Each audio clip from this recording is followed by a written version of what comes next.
Welcome to a KeyStageWiki Key Stage 4 summary lesson on the non-renewable energy resources.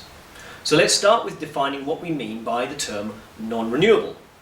Well, that means that it's a resource which cannot be replaced within our lifetimes. So once we've used it all up, it would take a long time before we can get any more. As an example, coal is a non-renewable energy resource, because once we use it all up, it will take millions of years before more coal forms underground. So it's non-renewable because it can't be replaced within our lifetimes. So there are 4 non-renewable resources that you need to know about.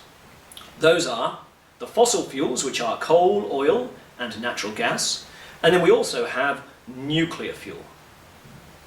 So let's start with the fossil fuels. They all have broadly the same advantages and disadvantages, which you need to know in comparison not only to nuclear, but also to the renewable energy resources, which will be discussed in another video.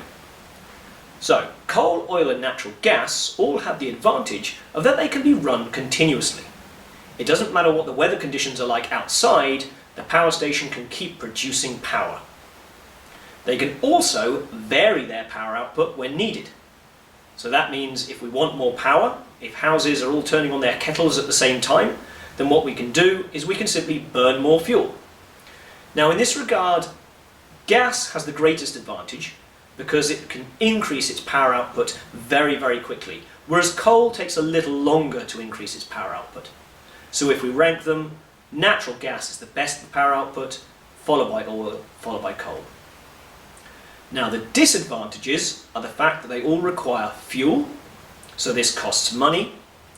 They also produce carbon dioxide, which leads to global warming. And finally, they can also produce other pollutants. So if the coal, oil or the natural gas does not have a pure supply, if there's, say, some sulfur or nitrogen impurities in the chemicals, then that means we can produce sulfur dioxide and nitrous oxides, which are other pollutants. These can then lead to acid rain.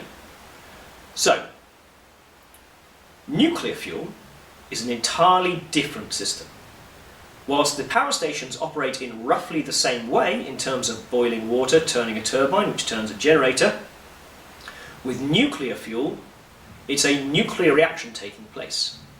Now, that means that we still have fuel costs, so we still have a similar disadvantage. However, 1 kilogram of uranium, which is a nuclear fuel, can power the equivalent of 10,000 kilograms of coal.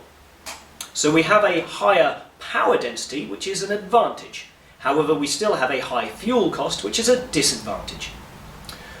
As for advantages, we also have the fact that we can change the power output when we want to, and we can also run continuously. Again, it does not depend on the weather. However, the unique disadvantages of nuclear power are the fact that there is a small risk of nuclear meltdown. That means if the nuclear reaction gets out of control, it can cause the containment vessel to burst and it can potentially spread nuclear material into the area. The other disadvantage is the fact that it produces nuclear waste, which remains radioactive for millions of years afterwards, potentially. So we need to dispose of this waste safely. However, when we compare fossil fuels to nuclear, we have to consider, with fossil fuels, the carbon dioxide is pumped into our atmosphere and spreads everywhere. This contributes to global warming and ocean acidification. Whereas with nuclear fuel, the nuclear fuel is generally a solid. If it is a liquid, we can simply combine it with a solid or trap it inside a solid, and then we can bury those underground where they're not spread into the environment. Now what you need to know for your exams is those advantages and those disadvantages. You do not need to know the exact method by which the energy is produced. And most importantly, you need to be able to compare this to the renewable energy resources, which will be the subject of another video. If you want more information on these, you can click on the link below if you're not already on our website, and if you are on our website, welcome.